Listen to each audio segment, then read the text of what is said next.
Hello மக்களே, நான் உங்கள் காரைக்குடி ஸ்டார் சிராஜ். இப்போ நம்ம ஒன் டே ட்ரிப்பாக காரைக்குடியிலேருந்து இப்போ நம்ம தஞ்சை மாவட்ட டெல்டா ஏரியாவில் வந்திருக்கேன். இங்கே டெல்டா பீச்னு சொல்லிட்டு ஒரு 3 பீச்சை தான் நம்ம பார்க்க போகிறோம். ஃபஸ்ட்டு வந்திருக்க வந்து நம்ம மனோரா பீச்சுக்கு தான் வந்திருக்கேன். இங்கே பார்த்தீங்கன்னா இதுதான் அந்த மனோரா. இதுக்கு என்னென்னு பார்த்தீங்கன்னா, இதில் வந்து 1814 வந்து மாவீரர் நெப்போலியனுக்கு ஆங்கிலேயர் நடந்த போரில் வந்து இப்போ ஆங்கிலேயர் வெற்றி பெற்றிருக்காங்க. அது வெற்றி பெற்ற நினைவாக தஞ்சை மராட்டிய மன்னர் வந்து, அதாவது சரபோஜி 1814 அந்த மனோரா கட்டியிருக்காங்க. இது 75 அடி உயரத்தில் இருக்குது. இதை சுற்றி ஒரு அகலியும் வெட்டியிருக்காங்க. அந்த நினைவாக போருடைய வெற்றி நினைவாக தான் கட்டியிருக்காங்க. ஸோ அதெல்லாம் பார்த்துட்டு அப்படி நம்ம பீச்சுக்கு போகிறோம். லைட் ஹவுஸ் இருக்குது, எல்லாம் பார்க்கலாம் வாங்க.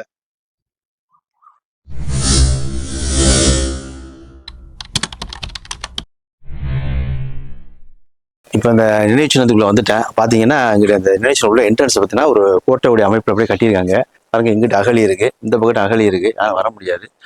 ஸோ இந்த நினைவு உள்ள வந்துட்டேன். வந்தோன்னே பார்த்தீங்கன்னா சின்ன சின்ன தூணாக இருக்குது. கிட்டத்தட்ட ஒரு 4 அடி 5 அடி உயரத்தில் உள்ள தூணாக இருக்குது. இது பூரா பார்த்தீங்கன்னா நம்ம மதுரை திருமலை நாயக்கர் உள்ள மகள் உள்ள தூண் இருக்குது பாருங்கள், அது அந்த அமைப்பில் இருக்குது. 2, 4, 6, 8. ஸோ இது வந்து ஒரு 4 தூண் தனி செப்பரேட்டாக இருக்குது, மற்ற 2 தூண் உள்ளர இருக்குது.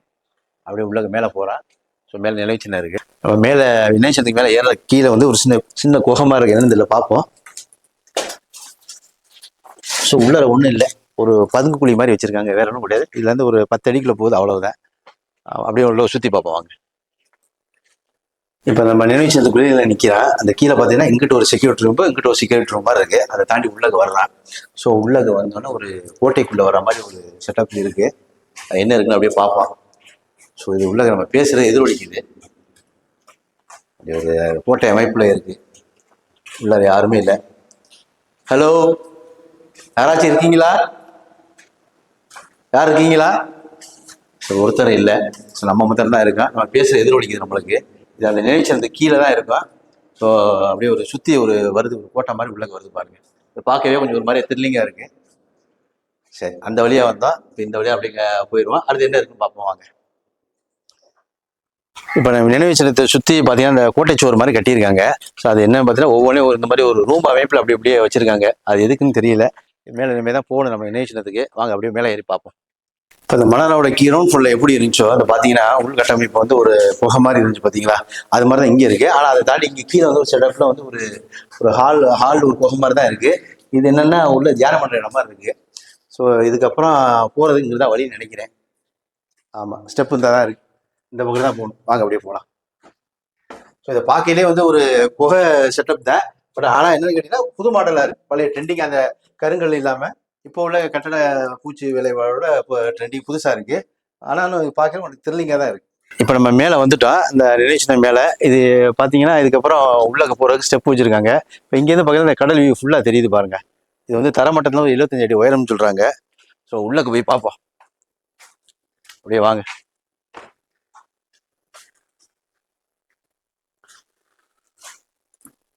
ஆஹா, பூட்டி கிடக்கு. டாக்காயிருக்கு, அளவு இல்லை உலக பூட்டி கிடக்கு.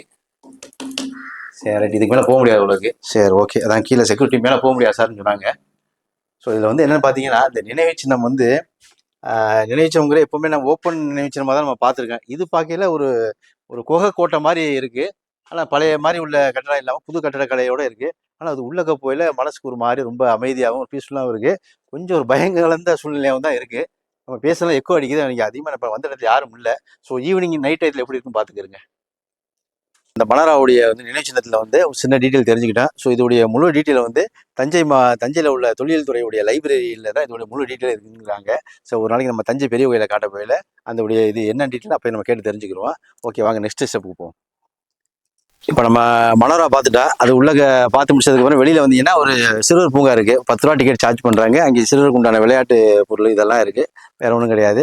அப்புறம் மல்லிப்பட்டணத்தில் பார்த்தீங்கன்னா இந்த லைட் ஹவுஸ் இருக்குது. ஸோ இது 3 மணிக்கு தான் ஓப்பனிங்கு, 3 to 6 மணின்றது. இப்போ 10 ரூபா சார்ஜ் பண்ணுறாங்க. இப்போ நம்மளுக்கு வந்து மணி 12:30 தான் ஆகுது. ஸோ இன்னும் டைம் இருக்கு. நம்ம அதோட இங்கே பக்கத்தில் போனோம்னா நம்ம அந்த புதுப்பட்டினம் பீச்சை அப்படியே பார்த்து வரலாம். ஸோ இங்கே மல்லிப்பட்டினத்தில் லைட் ஹவுஸ் பக்கத்தில் வாக்கபிள் டிஸ்டன்ஸ் ஒரு 100 மீட்டரில் தான் வந்து நம்மளுக்கு பீச் இருக்குது. அதை பார்க்கலாம் வாங்க. இப்போ நம்ம லைட் ஹவுஸ் ஸ்டாண்ட்லேருந்து ஒரு 100 மீட்டர் கரெக்டாக வர்றோம். வந்தோடனே இங்கே டிக்கெட் படகு சவாரிக்கு வந்து டிக்கெட் கொடுக்குறாங்க. ஒரு ஆளுக்கு 100 ரூபா டிக்கெட்டு. அப்படியே கூட்டு போனால் இந்த கடலில் பார்த்தீங்கன்னா ஒரு 1 கிலோமீட்டர் கூட்டு போகிறாங்க. ஸோ இங்கே எதுவும் தீவெல்லாம் கூட்டு போகிறது கிடையாது, தீவெல்லாம் எதுவும் கிடையாதுக்குள்ள. அந்த 1 கிலோமீட்டருக்கு அப்படியே ஒரு 15 நிமிஷம் அப்படியே ரவுண்ட் அடிக்கிறாங்க. ரவுண்ட் சேர்ந்து மறுபடியும் இறக்கி விட்டுறாங்க. இந்த ஒரு இப்போ தான் மக்கள் இங்கே போக போகிறாங்க. இதை தாண்டி பார்த்தீங்கன்னா பக்கத்தில் இந்த மேங்களூர் ஃபாரஸ்ட் மாதிரி இருக்குது. ஸோ இந்த கடல் தண்ணி வந்து பார்த்தீங்கன்னா பௌர்ணமி சமயத்தில் ஏரி இது வழியாக தண்ணி போய் அங்கிட்டு ரொம்ப ஹைட்டாக தண்ணி போகுங்கிறாங்க. ஸோ இதுக்குள்ளே சவாரியாக இருந்தால் கூட இன்ட்ரெஸ்ட்டாக இருக்கும் போகிறதுங்கிற எதுவும் இல்லை. அதில் போட்டெல்லாம் நிப்பாட்டியிருக்காங்க. இங்கே வேற ஒன்றும் இல்லை. ஸோ இங்கே குளிக்கிறதுக்கு என்னென்னா முடியாது. ஏன்னா எல்லாம் பார்த்தீங்கன்னா கடல் பூரா கொஞ்சம் சகதி மாதிரி இருக்குது, சேறு சகதி மாதிரி இருக்குது, கடல் பாசி நிறையா இருக்குது. குளிக்கிற மாதிரி பீச்சு புதுப்பட்டினம் சொன்னாங்க. ஸோ நம்ம புதுப்பட்டினம் போய் பார்ப்போம். ஸோ இதான் லொக்கேஷன், இங்கே உள்ள லொக்கேஷன். வரலாம் ஒரு ஒன் டே அப்படியே நம்ம ஒரு பிக்னிக் மாதிரி வந்துட்டு போகலாம். நல்லா இருக்குது, கிளைமேட்டும் சூப்பராக இருக்குது. ஓகே, வாங்க அடுத்து பார்ப்போம். நம்ம மல்லிப்பட்டினம் தான் இருக்கேன். இப்போ மல்லிப்பட்டினத்துக்கு முன்னாடி அந்த பக்கத்து நம்ம வரையில பார்த்தீங்கன்னா நம்ம லைட் ஹவுஸ் பார்த்துட்டேன். அதே மலராவுடைய நினைவு சின்னம் பார்த்துட்டேன். வாக்கப்பிடிச்சா கடலும் பார்த்துட்டேன். இங்கே மீன்பிடி துறைமுகம் மாதிரி இருக்குது. ஸோ இங்கே வந்து ஞாயிறு, செவ்வாய், வியாழக்கிழமை இந்த இதில் பெரிய பெரிய போட்டு வந்து இங்கே வந்து மீனை வந்து இறக்கிட்டு இங்கே ஏலம் விடுவாங்களாம். மற்ற சின்ன சின்ன போட்டுகள்லாம் இங்கே வருங்கிறாங்க. ஸோ இதான் அந்த ஹார்பர். இதெல்லாம் இது பார்த்தீங்கன்னா இந்த ஹார்பர் கீழே நல்ல ஆழமாக இருக்குது. எப்படி பார்த்தாலும் இதை கிட்ட ஒரு 25 அடி 30 அடி ஆழம் இருக்குன்னு நினைக்கிறேன். ஸோ தண்ணி தழும்புற பார்க்கல ரொம்ப ஆழமாக இங்கேயே தெரியுது, ஆழம் தெரியுது. இப்போ நம்மளுக்கு பின்னாடி நிற்கிற பாருங்க இந்த போட்டு, பெரிய போட்டு. ஸோ இதுதான் காலையில் வந்துருப்பாங்களாம். காலையில் வந்து விடிய காலம் வந்து 4:30 மணி வந்துருவாங்களாம். வந்ததோட கொண்டு போய் தான் அங்கே ஏலம், அந்த பாருங்க அந்த ஏலம் விட்ட இடம், அங்கே ஏலம் விட்டுட்டு அதுக்கப்புறம் இங்கே ஆள் ரெஸ்ட் எடுக்க போயிடுவாங்க. இங்கே நங்கூரம் போட்டு நிப்பாட்டிடுவாங்க. ஸோ இந்த மாதிரி தான் இருக்கேன். நம்ம காலை 7 மணிக்கு வந்துருந்தால் உங்களை ஷூட் பண்ணியிருக்கலாம். ஸோ நம்ம வந்து டைம் வந்து ஒரு மணி கரெக்டாக 1 ஆச்சு. ஸோ நல்ல ஒரு அமைதியான பிளேஸாக இருக்குது. கடலுமே ரொம்ப அமைதியாக இருக்குது. கையில் வச்சுருக்க ஒரு குட்டி நண்டு ஒன்று வச்சுருக்கேன். அப்படியே இந்த வெயிலில் ஃப்ரை ஆகிருக்கு. அப்படியே அழகாக இருக்குது, பார்க்க க்யூட்டாக இருக்குது. சரி, ஓகே. இந்த ஹார்பர் ஓகே, ரொம்ப அமைதியான ஹார்பராக இருக்குது. நம்ம சொன்ன டைங்களில் வந்துருந்தோம்னா நம்ம மீன் இறக்கையில் கொண்டு போய் ஏல விடையில் பார்த்துட்டு நான் லைவாக பார்த்துருக்கலாம். ஸோ நம்ம டைமிங் தெரியல. ஸோ நெக்ஸ்ட் டைம் பார்ப்போம். இப்போ இந்த மீன்பிடி துறைமுகம் வந்து பார்த்தீங்கன்னா ரொம்ப அமைதியாக இருக்குது. ஸோ அந்த மீன் பிடிச்சிட்டு வந்த டயத்தில் ரொம்ப அறிகுறியாக, ஏலம் விடுற டயத்தில் இதெல்லாம் ரொம்ப அறிகுறியாக இருக்குது. ஸோ இப்போ ரொம்ப அமைதியாக இருக்குது. நம்ம வந்து டைம் ரொம்ப காமாக இருக்குது. நம்மளுக்குமே ரொம்ப இந்த இடத்த விட்டு போகிறக்கே மனசு வரல. ஏதோ ஒரு போட்டியுடைய இன்ஜின் பழுதாகி அப்படியே ரிப்பேர் பார்க்க முடியாமல் வச்சுட்டாங்க. மக்களே, இதுதான் பே ஆஃப் பெங்கால், அதாவது வங்காள விரிகுடா கடல். இதுக்கு நேராக பார்த்தீங்கன்னா திசை வந்து எங்கே போகுதுன்னா நம்மளுக்கு வந்து ஸ்ரீலங்கா தான் போகுது. இதுக்கு நேரம் அப்படியே ஸ்ரீலங்கா தான். ஸோ நெக்ஸ்ட் நம்ம புதுப்பட்டினம் பீச்சுக்கு போவோம். கரெக்டாக மணி 1:40 ஆச்சு. பசி டைமாக இருந்துச்சு. எங்கேயாவது நல்ல ஒரு சீ ஃபுட்டு ஹோட்டலாக பார்த்து சாப்பிட்றதுக்கு போவோம். அதே நல்ல கடையாக இருந்துச்சு, சாப்பிடுவோம். அப்படி இருக்கவே இருக்குது, இளநீ இருக்குது. இளநீ சாப்பிட்டு அப்படியே பார்த்துட்டு ஊர் போய் சேருவோம். வாங்க. இப்போ நம்ம மல்லிப்பட்டினம் முடிச்சுட்டு எல்லாம் ஹார்பரு, பீச்சு, லைட் ஹவுஸ் எல்லாம் பார்த்து வந்துட்டோம். இப்போ நம்ம மல்லிப்பட்டினம் ஈசிஆர் ரோட்டில் உள்ள மீனாட்சி மிஸ்க்கு தான் வந்திருக்கோம். ஸோ மணி கரெக்டாக பார்த்தீங்கன்னா மணி 2:30 போகுது. நல்லா பசிட்டையா. ஸோ இங்கே வந்துட்டு இங்கே மீன் சாப்பாடு நல்லா ஃபேமஸ். நாங்கள் ஸோ நம்ம கடற்கரை வந்துட்டு சிக்கனும் மட்டனும் ஆர்டர் பண்ண முறை இல்லை. அதனால் மீன் சாப்பாடு சொல்லியிருக்கேன். வந்துருச்சு, எல்லாமே வந்துருச்சு. ஆனால் கிரேவி என்னென்ன வச்சுருக்கீங்க? இது என்ன கிரேவி? காடை கிரேவியா? கொஞ்சமாக ஊற்றுங்க. வேறு என்ன கிரேவி நம்ம கடையில் ஸ்பெஷல்? இறால் கிரேவி இருக்கா? இறால் கிரேவி கூட தாங்களே. அன்னைக்கு காடை கிரேவி ஊற்றிருக்காங்க. சரி, கொஞ்சம் ஃபஸ்ட்டு டேஸ்ட் பண்ணி பார்ப்போம்.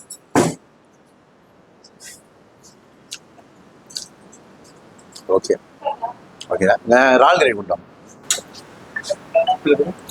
இது ஓரத்தில்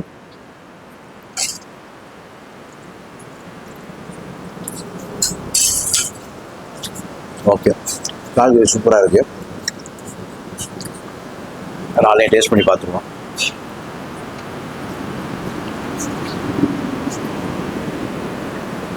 இறால் சைஸ் எவ்வளோ தானே? சின்ன சின்ன இறாலாக இருக்குது. இந்த பொடி இறால தான் வரும். பெரிய இறாலுக்கு பொடி இறால் வந்து நல்லா டேஸ்ட்டாக இருக்குப்பாங்க. ஓ சரி, இன்னைக்கு பெரிய இறால் வரல இன்னைக்கு. ஓ சரி, ஓகே. நல்லா கிரேவி நல்லா இருக்குது. அதே மாதிரி பார்த்தீங்கன்னா இறால் பொடி இறாலாக தான் இருக்குது. டேஸ்ட்டும் சின்ன வெங்காயம் போட்டிருக்காங்க. நல்லா நல்லா சேர்ந்து சேர்மா எல்லாமே சேர்த்து சூப்பராக இருக்குது. ஆனால் அடுத்து என்னென்ன இருக்குது? மீன் குழம்பா? ஓகே. நம்ம ஃபஸ்ட்டு காலைக்கு கொஞ்சம் டேஸ்ட் பண்ணி பார்த்துட்டேன். சூப்பராக இருந்துச்சு. இறால் கிரேவி டேஸ்ட் பண்ணி பார்த்து நல்லா இருந்துச்சு. அடுத்த அண்ணே மீன் குழம்பு. என்ன மீன்? அப்படியா? சரி சரி, ஓகேண்ணா. அது பொரிச்ச மீனில் இருக்க இதெல்லாம் என்ன மீன்னா?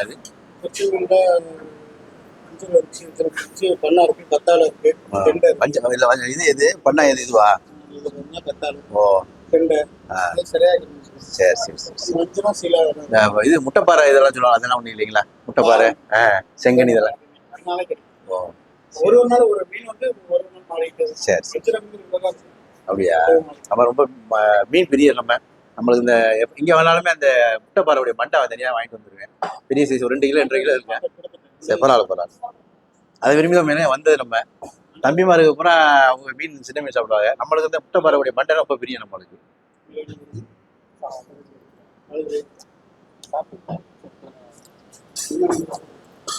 வந்து பண்ணா மீனா டேஸ்ட் பண்ணி பார்ப்போம்.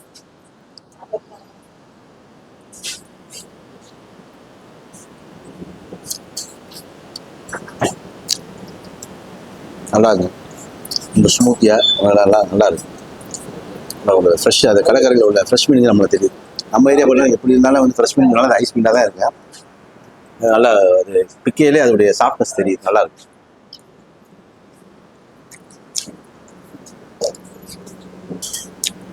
சூப்பராக இருக்கு. இப்போ மல்லிகைப்பட்டினம் உள்ள ஹார்பர் எல்லாமே நம்ம பார்த்து முடிச்சோன்னா பார்த்தீங்கன்னா கரெக்டாக 2:30 மணிக்கு சாப்பிட வந்தேன். ஸோ நம்ம வரையில இங்கே வந்து ஈசிஆர் ரோட்டு மேலே வந்து மீனாட்சி மெஸ்ஸுன்னு இருக்குது. ரொம்ப சூப்பராக இருந்துச்சு, சீப் அண்ட் பெஸ்ட்டு. ஸோ சமையல் பூரா வந்து நம்ம வீட்டு சமையல் மாதிரியே தான் இருந்துச்சு, ரொம்ப நல்லா இருந்துச்சு. ஸோ வந்தீங்கன்னா மக்கள் வந்தீங்கன்னா இங்கே உள்ள அந்த பீச்சு, லைட் ஹவுஸ் எல்லாம் பார்த்துட்டு இங்கே மீனாட்சி மெஸ்ஸில் வந்து ட்ரை பண்ணி பாருங்கள், ரொம்ப சூப்பராக இருக்குது. அடுத்து நம்ம பீச்சுக்கு போவோம். மக்களே, இப்போ டெல்டா பீச் என்று அழைக்கப்படும் நம்ம புதுப்பட்டினம் பீச்சுக்கு தான் வந்திருக்கேன். ஸோ இந்த பீச் வந்து இப்போ ரொம்ப ஃபேமஸ் ஆகி வருது. ஏன்னு கேட்டிங்கன்னா இதை தாண்டி உள்ள கடல் கரையில் பூரா வந்து கடல் பாசிகள் நிறையா இருக்குது. அதே மாதிரி சேறு சகதியமாக இருந்தாலும் யாரும் குளிக்க முடியல. இங்கே புதுப்பட்டினம் பீச்சில் வந்து கொஞ்சம் நல்லா ஒரு இட வசதி நல்லா இருக்குது. அதே மாதிரி வந்து இங்கே குளிக்கிற அளவுக்கு உண்டான ஒரு அவ்வளோ சேறு சகதியும் கிடையாதுனால இங்கே வந்து மக்கள் நிறையா வராங்க. வீக்கெண்டில் வந்து ரொம்ப என்ஜாய் பண்ணுறாங்க. இங்கே இப்போ கூட மக்கள் குளிச்சுக்கிட்டு இருக்காங்க. ஸோ இன்னும் டைம் ஆக என்ன கேட்டிங்கன்னா இன்னும் அதிகமான க்ரௌடு வந்துடுறாங்க. அதே மாதிரி இங்கிட்ட பார்த்தீங்கன்னா சின்ன பிள்ளை விளையாடக்கு உண்டான ராட்னா எல்லாமே இருக்குது. ஸோ கடைகள்லாம் வேறு போட்டிருக்காங்க, ஸ்நாக்ஸ் கடைகள் நிறையா இருக்குது. ஸோ நம்மளுக்கே பார்க்க சூப்பராக இருக்குது. இது இன்னும் ஒரே ஒரு குறைன்னா மக்கள் நிறைய குளிக்க வந்திருக்காங்க, என்ஜாய் பண்ணிட்டு இருக்காங்க. இதை வந்து கொஞ்சம் இந்த ஒரு கடல் பாசி நிறையா இருக்குது. இதை மாத்திரம் நம்ம வந்து இங்கே உள்ள ஒரு நம்ம ஆள் வந்து சுத்தம் பண்ணி வச்சுருந்தாங்கன்னா பார்க்க இந்த கடற்கரை ரொம்ப சுகாதாரமும் நீட்டாகவும் இருக்கு. ஸோ இதை வந்து கண்டிப்பாக இதை நம்ம கவர்மெண்ட் எடுத்து செய்யணும். இதை நீட்னஸ் பண்ணாலும் இதை பார்க்க நம்ம சின்ன மெரினால் கூட இதை அழைக்கிறாங்களா, சின்ன மெரினால் கடற்கரை அப்படிங்கிற கூட அழைக்கிறாங்களா. ஸோ இதை சுத்தம் பண்ணாலும் இன்னும் பார்க்க நீட்னஸாக இருக்கு, ரொம்ப சூப்பராக இருக்குது. வாங்க அப்படியே உள்ளே போவோம்.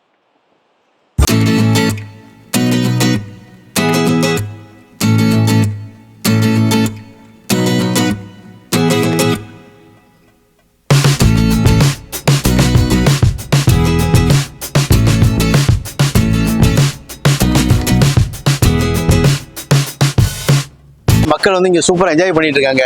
சாட்டர்டே சண்டேல செம்ம க்ரௌடாக இருக்கு இங்கே. நான் மீண்டும் ஒரு விஷயம் என்ன சொல்கிறேன்னா, இந்த கடல் பாசி இருக்கு பாருங்க, இந்த கடல் பாசி வந்து சுத்தம் பண்ணிட்டா இந்த பரப்பளவு மணல் பரப்பளவு இன்னும் பெருசாக தெரிய வரேன். கண்டிப்பாாக அதே பப்ளிக்கும் சரி நம்ம கவர்மெண்ட் சரி ஒத்துழைச்சி நல்லா நீட்டாக வச்சுக்கிறேன்னா வச்சா கண்டிப்பாக இது சின்ன மெரினாவாக வர்றதுக்கு ஃபியூச்சரில் வாய்ப்புகள் இருக்குது. அதே மாதிரி இன்னொரு விஷயம், போகிற வழியில் நான் காட்டுறேன், ஒரு வழி பாதை மாதிரி தான் இருக்குது, ஒன்றிய மாதிரி தான் இருக்குது. அந்த பாதைக்கு மாற்று ஏற்பாடு ஒன்று பண்ணணும். இப்போ மணி 3:30 ஆகுது. இந்த 3:30க்கு இப்போவே நல்லா பாருங்க இவ்வளோ க்ரௌடாக இருக்குது, காரணம் நிறையா நிற்கிது. இன்னும் போக போக பார்த்தீங்கன்னா ஒரு கார் போய் ஒரு பைக் வர முடியாது, அந்தளவுக்கு க்ரௌட் ஆயிருமா. ஸோ அதுக்கு ஒரு மாற்று ஏற்பாடு ஒன்று கண்டிப்பாக நான் கவர்மெண்ட் பண்ணலாம். ஸோ ரொம்ப சூப்பராக இருக்குது, மக்கள் வந்து சூப்பராக என்ஜாய் பண்ணிட்டு இருக்காங்க. இப்போ நான் வந்து இந்த புதுப்பட்டினம் பீச் வர்றதுக்கு உண்டான வழியை சொல்கிறேன்னு பார்த்தீங்களா, இதுதான் அந்த ரோடு. ஸோ நம்ம ஈசிஆர் ரோட்லேருந்து உள்ளக்க வந்து ஒரு கிலோமீட்டர் உள்ளக்க வரணும். இதுதான் அந்த குறுகிலான பாதை. இல்லை ஒரு கார் போனால் இன்னொரு கார் வர முடியாது, அந்த மாதிரி ஆயிரும். இப்போ மணி கரெக்டாக வந்து 3:30 ஆகுது. இந்த 3:30 மணிக்கு இப்போவே ஓரளவுக்கு காரில் நிறையா வர ஆரம்பிக்குது. இங்கிட்டு தஞ்சாவூர் மாவட்டம் பக்கத்தில் உள்ள ஆளுங்களும் சரி, இந்த கடற்கரை இந்த சைடில் உள்ள சரி எல்லாருமே வரப்போயிருக்காங்க. இந்த பாதை தான் ஒரு பிரச்சனை இதுக்கு. இது என்ன மாற்று ஒரு பாதை இருந்துச்சுன்னா இங்கிட்டு போக அங்கிட்டு வர கரெக்டாக இருக்கும். ஸோ அதை மாத்திரம் நம்ம கவர்மெண்ட் அரசாங்கம் செய்யணும். இது போக வந்து கரெக்டாக இப்போ 2 மணிலேருந்து 7 மணிக்கு இங்கே குளிக்க அலவுடு. ஸோ ஃபேமிலி வர்றவங்க வந்து கரெக்டாக ஒரு 4 to 6 இருந்து சும்மா ஃபுல்லாக என்ஜாய் பண்ணிட்டு போகலாம். ரொம்ப சூப்பராக இருக்குது இந்த இடம். சின்ன மெரினா என்று அழைக்கப்பட்ட நம்ம புதுப்பட்டினம் பீச்சுக்கு வந்து தான் வந்து பார்த்து ரொம்ப சூப்பராக இருந்துச்சு. ஸோ ஒண்டேட்டி போகிறவங்க வந்து கண்டிப்பாக வரலாம். வந்தால் நம்ம மனோரா நினைவு இதை பார்க்கலாம். அதே மாதிரி லைட் ஹவுஸ் இருக்குது, போட்டிங்கு, நம்ம ஹார்பருக்கு அதை பார்த்துக்கலாம். இங்கே புதுப்பட்டினோடைய பீச்சையும் பார்த்துக்கலாம். ஸோ ரொம்ப சூப்பராக இருக்குது. ஒண்டேட்டி போகிறவ அதை வந்து ஜாலியாக என்ஜாய் பண்ணிட்டு போகலாம். ஸோ சாப்பாடு இங்கே ஒரு 2 கடை, மெயினான கடை 2 கடை இருக்குது.